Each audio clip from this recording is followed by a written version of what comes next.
Good evening, dragons. It's Question Tuesday, the day I answer real questions from real dragons. Let's get straight to it. Last week, I promised that I was going to answer Lakshya's question in a whole different video, and this is that video. So Lakshya wants to know, in a piece of metal, like a steel screw, there are billions of atoms. Each atom contains many, many electrons. But if that's true, why don't you get an electric shock when you touch a metal screw? Such a good question, Lakshya. But to answer it, we're going to need to get a little bit of background knowledge. Let's start with the fact that everything in the universe is made of atoms. You, me, your clothes, your computer, your iPhone, your dog, your dog's food, everything is made of atoms. Now, those atoms are made of even smaller pieces. Each atom is made of protons, neutrons, and electrons. Now, the part we're going to focus on today is the electrons. Hey guys, Future Miss B here. Sorry to interrupt, but I had to interject that that image of an atom we are using is a slightly older image. It's a little bit easier to understand, but it's not how we envision atoms now. This picture is how we envision atoms now. Now you'll notice that the electrons are no longer following a path to rotate around the protons and neutrons. They're just kind of a crazy cloud. It's a little bit more what you expect electricity to be like. Okay, I'm going to let you get back to the video now. Bye, guys.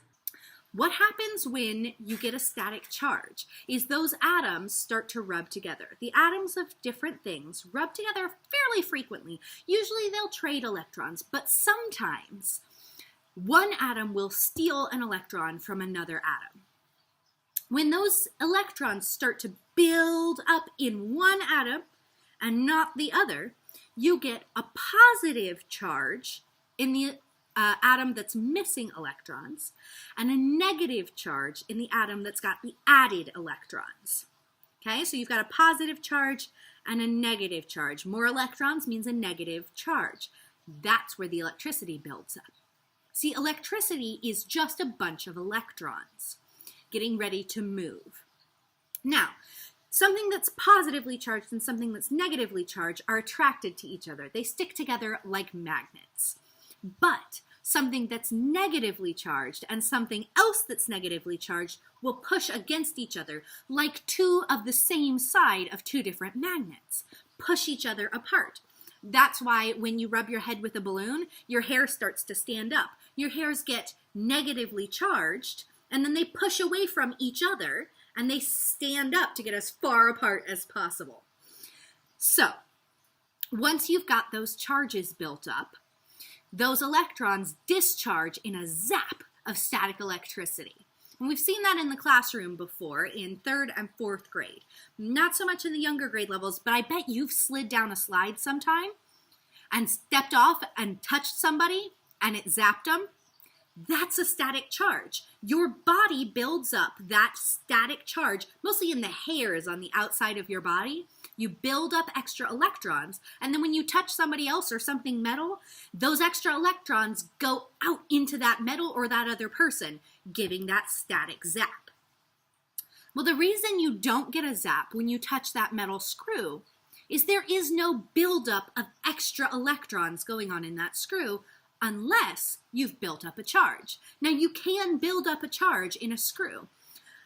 In one of our videos before, we talked about making a compass by rubbing a needle with a piece of cloth or on your jeans or whatever. That builds up that charge. If you rub it long enough, not holding it with your hand, because otherwise the electrons will go into your hand.